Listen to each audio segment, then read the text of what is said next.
Hey, what's up, everybody? You're tuned into TBD here on KCSB FM 91.9 in Santa Barbara and kcsb.org. We got Alex G here from Pleasant Valley Records. How you doing, Alex?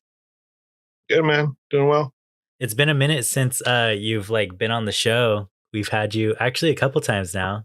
Um, yeah, with True. Late Bloomers and Pleasant Valley beforehand. And then you've also been on other shows, right? With Late Bloomers and stuff on KCSB? Yeah, back in the past, I think it was like 2018, Yeah, 2017. We played. I think it was a while ago now. that's sick. Well, yeah. What have you been up to since the last time we chatted, dude? It's been a minute. Yeah, it's been a long time. Aside, Just just working on, oh, go ahead. Sorry. just working on music, working on label stuff. Hmm. Yeah, Making tapes. sick. Making records now. Yeah, dude, that's tight. Um, I guess have you picked up any hobbies or anything? Like, what have you been up to outside of music and stuff? Honestly, not much. It's been just working. I mean, I got Yeah. a new puppy. It's kind of another it's kind of almost another job. Taking care of a puppy and stuff like that. Oh yeah, for sure, dude. It's the step right before having a kid. You know what I mean? Yeah, that's kind of the idea. Well, we'll see how it goes with that. Yeah, that's cool. But What kind of But yeah, I puppy? mean, have a little wiener dog, a little dachshund puppy. Cute, dude. Are you taking it out with? I think I saw Eddie got a wiener dog recently too. Yeah, they had a couple play dates already. They're little friends. Hell yeah, dude. I think Eric has one too, right? Yeah, he brought him over a couple weeks ago when they met. They met my puppy, and they're a little bit older, so they don't want to play as much. But Yeah, they got along. that's cute, dude. Yeah, Yeah, dachshunds are I don't know, they're so cute, dude. I want to get one eventually. you should, man. They have their own little personality, and Yeah. they're a handful sometimes, but they're also just great to have around. It's cute watching them run around on their stubby legs and stuff. You know what I mean? I know. You'd be surprised. They're really super. At least my puppy, she's really fast. Yeah. You could jump higher than you'd even think she could. Yeah. It's crazy. What's her name? Lucecita. Lucecita? Yeah. That's so cute. My mother-in-law came up with that one. Oh, really? Yeah. Awesome. She has a dog named Chispita. Oh, really? Little sparkle in Spanish. Yeah. Oh, dude, that's so cute. Yeah. So very similar names, but yeah. Awesome, dude. But yeah. So yeah, just puppy duty and making music and just normal stuff, working, all that stuff. Sick, dude. Yeah, I know that Late Bloomers just recently released a song, but how's it going with that? Are you guys broken up? What's good? Are you guys still gonna play music? Because I know last summer, about a year ago, you know, we had your last show or whatever on the flyer for the Nick Hesler show, but what's good with that? Well, yeah, Emilio, the guy who plays guitar and sings on a lot of the songs, he moved to New York. So that's why we kind of had a last run of shows It was last year. This time last year, we were getting ready to put out our self-titled album, and we did Really? that. And then, yeah, we played our last couple of shows. And since then, me and Emilio have been working on some stuff, kind of long distance. Sick. And then, kind of in the meantime, we've been also working with Omega Nova on some stuff that's going to come out hopefully later this summer. Yeah, dude, I know you've sent me a couple demos. It rips, and then the single you put out with Omega Nova also rips, dude. That song is so good. Oh, thanks, man. Yeah, we had a lot of fun making the video and making the song, and we're gonna just continue to put out a couple more songs with Omega Nova, and between Late Bloomers and Omega Nova. So should be exciting to put that out. Cool, dude. So you guys gonna call it a separate project, or you gonna keep it Late Bloomers times Omega Nova? No, it's just gonna be a collab thing. I think eventually Emilio is gonna come back, and we'll get back to playing. But right now we're just kind of doing side things, and we also made that song that's gonna be out on the compilation. So that's gonna come out, and then that has a B side to it. So it released as a single with B side. Cool, dude. So we're just still kind of working on stuff, and hopefully when he gets back, I'll have some material done, and we'll get back to it. We'll see what happens. Awesome. So is he moving back to California? Yeah. So his partner Vanessa is an artist, and she moved to New York to go to art school. So, so yeah, they're out there while she's doing that, and then hopefully when she's done, they'll come back. Recording in progress. My bad. That's sick though. That's cool. I'm glad to hear he came back. I honestly thought he was going up there like permanently. I knew that like he was going up there for like his partner's like art stuff, but yeah, I didn't realize he's coming back. That's sick. Well, at least that's what he says. Hopefully. Yeah. Awesome, dude. I also saw that Soul Hex is playing stuff again. Actually just released a single today, right? Oh yeah, we released a single today. I think it's called Daydream Number Three. Uh, Nice. yeah, but he came out on Spotify. It's on all the platforms now. Dope. Yeah, we just got it back to playing. We're practicing. We're actually working with RJ from Maribel Hmm. on drums. Oh, So we're gonna play just like a couple shows over the summer. We're gonna have that release show for the compilation on the 13th. So actually we'll be playing that, and then also we'll be doing a couple more shows throughout the summer that we need to kind of confirm with, but it's mhm. looking like just at least a couple, handful of shows. Tight, dude. And for anybody listening that doesn't know what Soul Hex is, that's Eddie Maddox's project. But yeah, Alex plays in it, and now RJ from Maribel. If you don't know Maribel either, you should also check that band out. You can find a Mhm. live set from them at youtube.com/TBD presents. And they're also going to be on the comp too, which is sick. Yeah, they're actually also playing the release show, and Oh, right. RJ pulling some double duty. So Yeah. cool. Awesome, man. Well, I mean, I guess like we can start making our way over towards like the comp and stuff. But I guess for anybody that's unfamiliar, do you want to just talk a little bit about like Pleasant Valley Records and stuff? Oh yeah, so Pleasant Valley Records is an Oxnard based label that I started in, I think it was around 2020, like 4 years Hmm. ago. Now. It's been a long time. Hmm. Oh, not a long time, but it went quick. Uh, but yeah, it's I put out for a while. I was putting out tapes, and I still put out tapes, and now I'm kind of moving on to doing some vinyl. I pressed the Late Bloomers self-titled on vinyl as our first release on vinyl, and then yeah, this compilation we're working on. It's going to be volume two of what I call the Neighborhood Watch series. Hmm. So the last one came out a while ago now, like I think like 2022, like 2 years ago. So it's been a while. But this one's going to come out on vinyl July 13th. So I'm excited about that. And Sick, yeah, I dude. mean, it's pretty So, much what it. Go ahead. oh, sorry. Yeah, dude, that's pretty cool. I mean, like everything that you guys have like put out so far has like been pretty like hyper local. Is that like your goal for the label and stuff? To just like stay primarily like Ventura County based?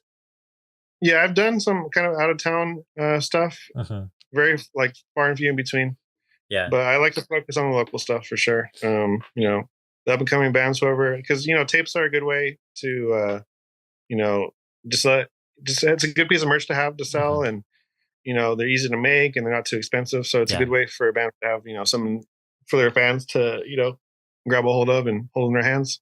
For sure, dude. It's like a great way for like bands to it's always good to just have like some kind of like physical media. You know what I mean? Other than like CDs, which you can do yourself. I guess tapes are a little harder. You have to have like the Yeah, equipment. Or even now most laptops aren't even coming with like CD drives anymore. So yeah, like you gotta buy them separately. Yeah, yeah, exactly, which is like kind of crazy. But like yeah, it's cool that you're helping like, local bands out, you know. I feel like there always has to be like some kind of like I don't know, local label. Otherwise, like nobody's really gonna like give like bands a chance and stuff. You know what I mean? Like especially like new bands and whatnot.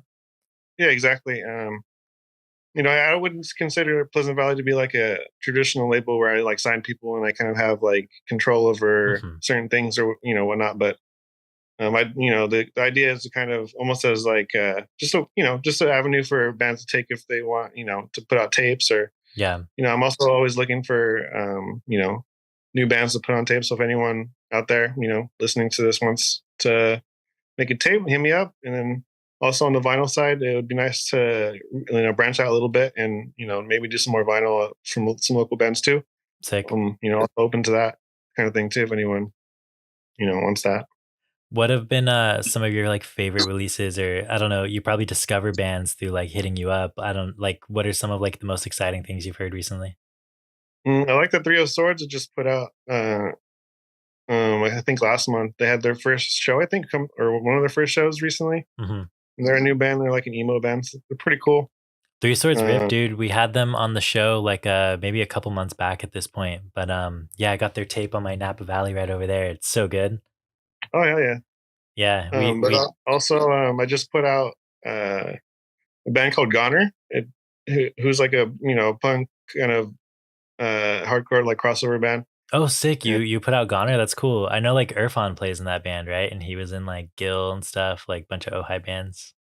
yeah, I'm not familiar with like every band member, but I do know they come from like all the band members are from other bands that have played. Mhm. Like I know the Danny the bassist from Civil Conflict plays Yeah. in Goner, and then also I think the guitarist was also from Civil Conflict, and then I know there's a guy from I think it's called Sidewalk Slammer, and then just kind of a super group of like different guys from like the punk scene. Like 805 heads. Yeah, for sure, dude. So Mhm. sick.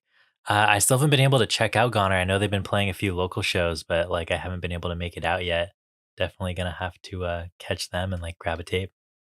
Oh yeah, they're good, man. You should check them out for sure. So I guess like for anybody that like wants to like reach out and hit you up and do like a tape or like record or something like that, how does that work? I guess for anybody that wants to get involved, like do they fund it or like do you fund it? Like how does that all work and stuff? Well, I offer tapes like kind of it's more of a service. I don't I charge a little cheaper than anyone. So the bands usually fund it. So starting off with that, and then I usually try and make it so they can at least like say if they sold a tape, say like they make 25 Uh-huh. and they pay like I think my rate for like 25 tapes is about 120 bucks or whatever. Uh-huh. So kind of the idea I like the idea of them being able to like not only make their money back but make enough to do whatever they want with, or make another run of tapes, or whatever they feel like doing with it. Uh-huh. Like I said, it's not like a Pleasant Valley isn't like a traditional label where I kind of take points or anything like that. I kind of Uh-huh. try to just help as many people I can with cheap merch, basically. That's sick, dude. I feel like that's like super DIY. I don't know. I feel like there's kind of like an ethics to the DIY scene, I guess. And I feel like the way you're running it is like so sick because you're just like trying to help the community. You know what I mean? Yeah, I've kind of described it as like almost like a community service, but Uh-huh. I mean, I don't make a lot of money off of it Yeah, and anything like that. I just try and do my best to help out where I can. that's cool as hell, dude. Anyways, yeah. So I mean, I guess we can like talk about the comp. I know, like, we said like 2 years ago you put out like Neighborhood Watch Volume 1, which had some rippers on it, like solos. Who else was on the first one? An old group called Los Vigilantes was on there. Yeah. Bobby Ray was on there with one of his songs. Hmm. This band called Velveloon was on there. They're an out of town group. Yeah, they're sick. So this time I kind of so for volume two I kind of wanted to make it kind of more focused on kind of the indie scene. Yeah. So it's more kind of guitar music, not like no hip hop Hmm. or anything. It's kind of guitar That's cool. based indie rock stuff. So that was kind of I wanted it to be kind of just more focused in like you know on a certain aspect of the scene. And I've kind of toyed around with ideas of like maybe making like a just I've thought about maybe doing like a punk compilation or just stuff like that, Yeah, to kind of switch. So maybe next time it'll be different. that's cool. I know you kind of like spaced it out like 2 years. Was that intentional? Or you like trying to do it more often coming soon or? No, it's kind of whenever I have the time and energy to do it. Mhm. Like it's been a long time coming. I've been talking like it wasn't very long after the first one came out that I started talking about volume two and like hitting up bands, and a lot of things changed since back then when I first started like kind of formulating this volume two. But I finally got it together and now it's coming out, and Sick, happy about dude. that for sure. So who's all gonna be on volume 2? So we got Boy Girl, we got Soul Hex, we got Maribel, we got Pink Depression. Uh, who else? I know Should have a list. I just forget it. But Scientists and Saboteurs are on it. Scientists, Saboteurs. Yeah, there's some Yeah, I always blank on it. I don't know why, but yeah. now you're good. I got the list right here. We got Sports Coach making Oh, a there you go. There making you a go. comeback. They're gonna be playing live too soon. I'm pretty sure is what he was saying. We got Pink Depression, like you said, Boy Girl, Scientists and Saboteurs. We got Late Bloomers on there. Hell yeah. Oh Uh, yeah. True. is that gonna be with like Omega Nova? No, it's a song we did with Emilio, so it's like OG lineup and stuff. Oh, that's so sick, dude. I'm excited for that. And then, like you said, we got Soul Hex on there, which is another comeback, which is sick. And then Mini Shopping Cart Classic, Join the Internet. Love to see Oh yeah, Marvin. yeah. Love to see Marvin ripping, and then Maribel, and you even got an old head. Dude, you got Maria on there. Oh yeah, yeah, yeah. I did. That's sick, Yeah, dude. so I think it's a pretty like wide variety of indie, like a couple, there's subgenres in indie, so I think it covers a lot of the bases. It's kind of sick that you have like Maria on there too, because it's like, I don't know, paying an homage to like what came first, I guess. I don't know, you know what I Oh mean? yeah, of Like pretty course. sick, yeah. I've always given Eric a lot of credit, and like kind of influencing what I've Eric of VA Records. I've always thought what he did back then was cool, and it really inspired me to do what I'm doing now. So I definitely want to get on there. And I actually played on that when I played drums and bass on that Oh, track, that's sick, dude. as well as produced it. So I had a little hand in that too. So it was nice to be able to do that. And, I like being able to help out in that capacity too. Yeah. With instrumentation and production. That's awesome, dude. Yeah, it's sick to see that like Eric is like, got the label started again, is even like playing again with like his own bands, which is like really Mm-hmm. cool to see. Um, I've told this story before, but to anybody who hasn't heard it, like yeah, like finding the Yay Records compilation back at like at Amoeba like years back was kind of like an intro to me for like Ventura County music. I was kind of just like, what the hell? Like I didn't know any of this existed. So it was kind of just like eye opening to see like what someone can do with like a local music scene, and like finding Maria, like Catwalk, like all those like legendary like local groups. So yeah, shout out to Eric from Yay Records for just handling it and making a comeback. And they just announced that like Oakland Weekender Fest, which I think is so sick. I've been like super into like indie pop and stuff recently. Have you seen the lineup for that? I've seen it. It's a lot. There's a lot of cool Slumberland bands on there, I noticed, and Yeah. then Maria, of course, is on there. But yeah, the lineup looks really cool. And I think it's part of like I think they're doing Velvet Underground covers for a compilation tape or something like that. Yeah, yeah, yeah. Like the ice cream social event or something like that. Oh yeah, Dude, yeah. so I don't know if sick. those two are related, but that's Oh, that's maybe why. that's not related. I don't know. But something like that. I did see the Velvet Underground thing. Yeah, I think it might be related. I'm not sure though, but either way, both things are cool. Yeah, for sure. Um, yeah, I don't know. I think that the Bay Area has like a really cool like indie pop scene right now. It's super sick to see. Dude, so when is the compilation like when are you planning on releasing that? So that's coming out July 13th. We have a show lined up for the record release at Mystery Shop. Oh, They're actually nice. moving. Yeah, they're moving their location to downtown Oxnard, so that's where it'll be. Nice. I'm glad to see that Mystery Shop was able to like pull it together and yeah, get a new spot and stuff. Well, I think that was originally their plan, but like their landlord told them they couldn't do shows at like the last spot. So it's cool to see that they're able to do shows again. You know what I mean? Hmm. And it's like sick you guys are having a gig there. And that's going to be July 13th, you said? Yeah, July 13th, which is a Saturday. Mhm. I think it's the second Saturday of the month. I'm not sure, Do you but yeah, have that's what the record will be available there. sick?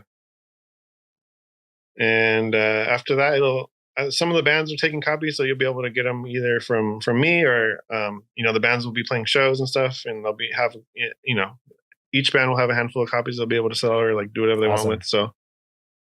So I'm sure they'll like talk about it and announce it on their own too. But yeah, so either my Bandcamp or any of the bands on the comp will have some copies, so hit them up Sick, dude. after. So do you have like a lineup for the show yet? Did you get that finalized and stuff? Yeah, so the lineup's going to be it's going to be Boy Girl, Pink Depression, Soul Hex, and Maribel. Dude, that rips. Yeah, I think it's a pretty solid lineup, and like again, a pretty diverse like lineup, and I think again it covers all the bases. You got like the post punk, you got the indie pop, dude. Mm-hmm. There Yeah, it is. that's sick, man. Well, I'm excited, dude. How much work did you put into the comp? Like, how long did it take you, and like, how long did it take, I guess, to like organize everybody and stuff? It took a good like probably 6 months, like just kind of going back and forth with all the bands, and Yeah. kind of like the last step. The hardest part I think was making the art. Like I had to go through a bunch of different iterations of a cover, and Hmm. probably the hardest part to be honest. But besides that, it wasn't. It's just a lot of back and forth trying to get things going and collecting tracks from everybody Yeah. and that's kind of also the other hard part is dealing with a bunch of different people trying to organize something. Yeah, I was like talking to somebody recently about just like organizing like shows and whatnot, and they're saying like what's like the hardest thing about it, and it's like honestly just communicating with a lot of people because you're always talking to just a lot of people for like whether you're organizing like a comp or something or you're organizing like a show, it's like you're communicating with like so many people. You know what I mean? Yeah, it can be overwhelming sometimes just because people don't respond when you want them to, and Yeah. you just got to be kind of patient and realize that people move at their own pace and they Mhm. got things going on and whatnot. So it's definitely a process that you have to go through if you want to organize something like this. And it's not always fun, but it's worth it in the end. It's worth it in the end, and you're gonna look back and be like, "That was sick. I'm hyped that I did that." You know? Yeah, that's how I felt with the first one. You know what I mean? Like it was definitely a lot of work, but at the end, after everything was said and done, it was it's fun to look back on and be like, wow, it's a cool thing that's out there now. Cool, dude. Well, did you master it yourself, or like how did that go? Like the mixing and mastering and stuff. Mm, well, the bands for the most part did their own mixing and mastering. Hmm. And then I kind of had a producer. His name was Tom Flowers. Marvin actually uh, helped out with that. Marvin from Join the Internet, that is. Oh yeah. He showed some of the tracks to the guy he's working with on his new album, and he gave us some pointers and helped master actually a couple tracks to make them kind of all uniform. So Hmm. uh, there wouldn't be any like tracks that are loud in any of the others on the vinyl and stuff like that. So he definitely helped with the mastering um, for the vinyl. That's sick, dude. Well, I'm excited to listen to the comp finally and get a copy in my own hands and whatnot, and like see the gig. And that's all coming out July 13th. Yeah, I mean, I guess like where can people keep up with like all things like Pleasant Valley in terms of just like the shows and like new releases and whatnot? Mostly just my Instagram page is pretty much where everything's at. I don't have my website. If you type in pleasantvalleyrecords.com, will go straight to my link tree. Oh, sick. Uh, so it's like linked to the Bandcamp, and I think also linked to the Instagram, and I think that's it. It's very very sparse, but I think it does the job. It gets the job done, dude. It gives the people what they need to find Yeah, the just find your enough stuff. to just exactly what you need to know. Exactly, dude. Well, yeah, Alex, I mean, I guess that kind of like does it for all the questions that I have. Was there anything else you wanted to add about like the comp or like anything you're up to?